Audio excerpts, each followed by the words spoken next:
When I first started to learn guitar, all I wanted to do was shred and play crazy metal songs.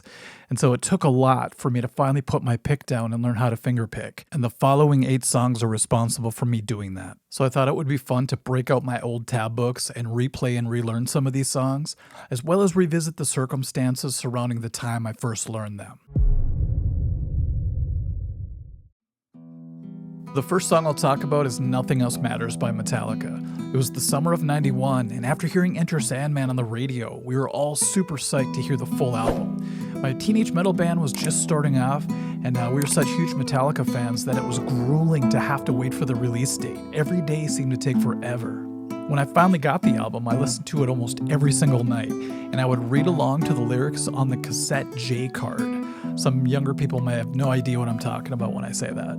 At the time, my brother was completely obsessed with playing Sonic the Hedgehog. He had just gotten a Sega Genesis, and that's all he did. So if you walked into our house at that time, all you would hear are the sounds of Sonic the Hedgehog competing with the Black Album. I was so excited the first time I got the tab for Nothing Else Matters. I just spent tons of time trying to get through that crazy intro. But seeing Kirk Hammett mess it up even to this day makes me feel a little less ashamed of how long it took me to finally get down. The cascading open string intro to the song is a great warm-up, as well as a really good way for people to be introduced to the idea of fingerpicking. And when I eventually became a guitar teacher, I would throw that in as a warm-up. And it also turned a lot of my metal students onto a new way of playing. Suddenly my metalhead students were fingerpicking, and sometimes they would show their parents, and their parents loved it. And then they found out it was Metallica, and they couldn't believe it. It was such an exciting day when I finally saved up enough allowance to buy the double VHS copy of A Year and a Half in the Life of Metallica. Remember, we had no YouTube back then, so this was a huge deal. And watching it gave us a whole new appreciation for the Black Album because we finally saw them in the studio, and we saw what it took to actually make such an epic album. Those were such great times. Number 7 is Musical Death, A Dirge by Testament. There's nothing quite like classic old school Testament. I mean, this band could give you chills and melt your face off at the same time. And even though their song called The Ballad was my first introduction to the band, it wasn't until I got to the New Order album that I finally put my pick down. Since I was an angsty 13-year-old, it was really easy to resonate with this music. This whole album actually, including the cover art. The song is called Musical Death, A Dirge, but I didn't even know what a dirge was back then. We didn't have Google, so I actually called it Musical Death, A Dirg, and my dad laughed and he corrected me. Alex Skolnick would quickly become one of my biggest influences, and his work with Eric Peterson here brought my curiosity and appreciation for thrash metal to a whole new level. You could see here that the book has seen better days, and I'm pretty sure it was attacked by a dog at one point. It's a long story, but it was already pretty beaten up before that happened. It was one of only a few books that I had back then, so you could kind of tell by the condition of it that I really got the most information out of it that I could. But the best part was that I had recently bought a new effect pedal, and that was a huge deal back in the day. It was a Boss CE2 chorus pedal, and I was able to emulate the crystal-like sound of Testament's early clean sound. And so with a push of a button, it was like pure magic for me. It actually still is. Number 6 is Goodbye to Romance by Ozzy Osbourne. We'd go to my dad's trailer in a remote part of northern Minnesota every other weekend for a while, and one of the books I had glued to my side at the time, besides the New Order book, was Tribute by Ozzy. The song Goodbye to Romance always struck me as a powerful number, hitting on all the bases musically, as well as that incredible solo. And even though the book didn't show the bass notes on the intro and the tab, I remember putting the pick down when I accidentally hit the D string while I was playing some of the intro notes. I was like, hey, I could play both parts. So for the rest of the night, I obsessed over trying to figure out what the rest of the bass notes were. It really taught me how to use my ear back in the early days, and it also really inspired me that I could learn something on my own. I had to constantly rewind the tape to try to hear a part over and over again, so when all was said and done, I ended up wearing out 3 copies of Tribute. Now, the verse of the song was the very first time I ever played anything besides open chords and power chords. So now I had a major 7 chord that I was playing, and then later on I'd play a minor 7 chord. So I was already starting to train myself to get outside of my comfort zone. My dad walked by once and he was like, I thought you liked metal. This sounds not metal. And I was like, I don't know, Dad, it has to be metal. It's Ozzy. Now, I'm pretty sure Randy did some sort of hybrid picking, but I used the song as an excuse to go full-on finger picking because I had a lot of improving I had to do, and I thought this would be a really great song to practice. Another song from this album was actually the very first thing to inspire me to put down the pick, but we'll have to cover that in a little bit. Number 5 is Love Song by Tesla. I believe older siblings are responsible for a ton of us younger siblings hearing new music. I mean, my friend Al had an older brother who introduced him to bands like Metallica and Judas Priest, whereas I had an older sister who introduced me to bands like Poison, Slaughter, Danger, and Tesla.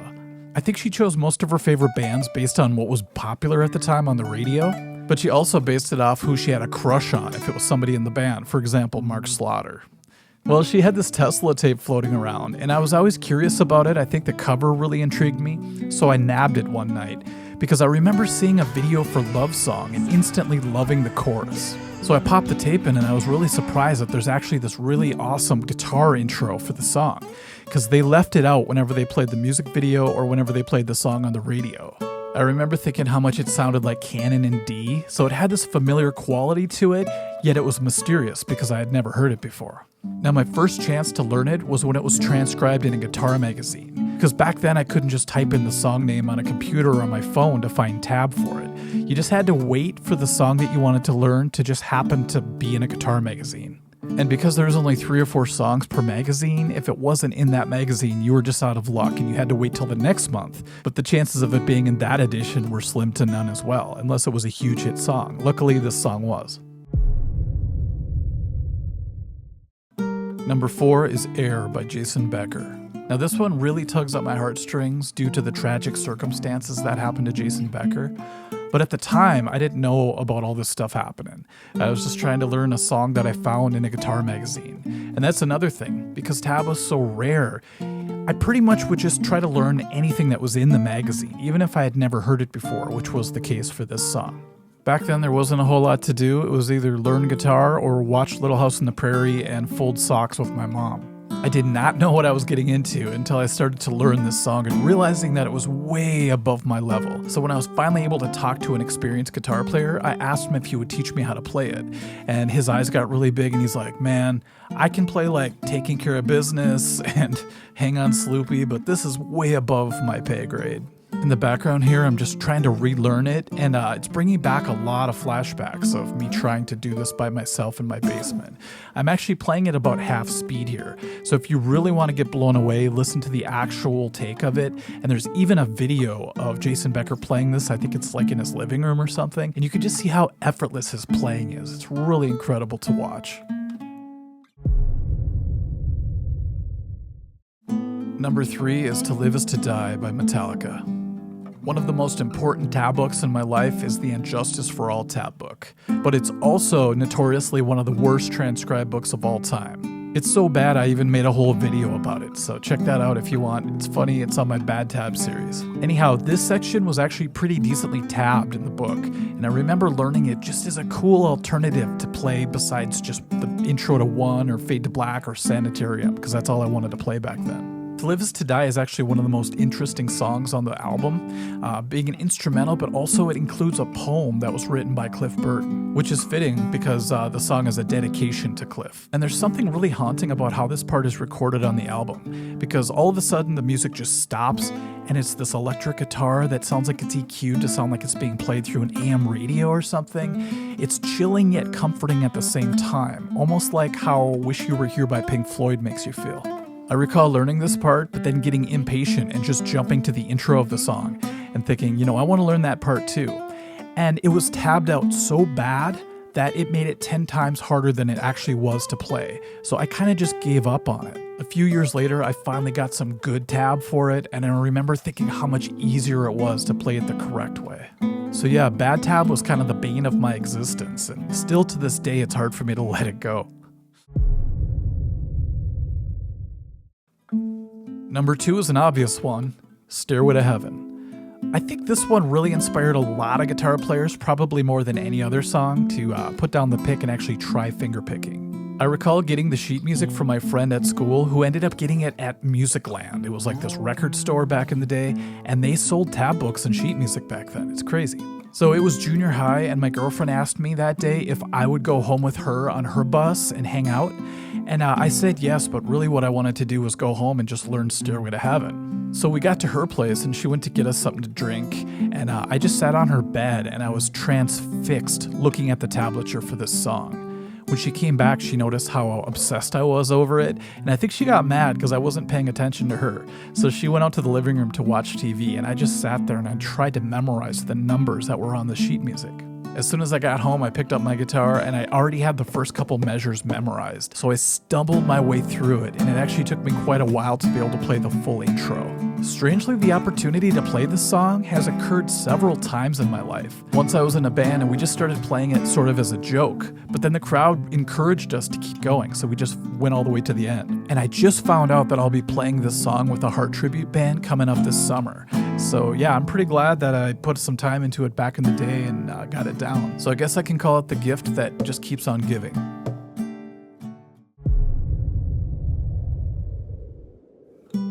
And number one, without a doubt for me, is D by Randy Rhoads.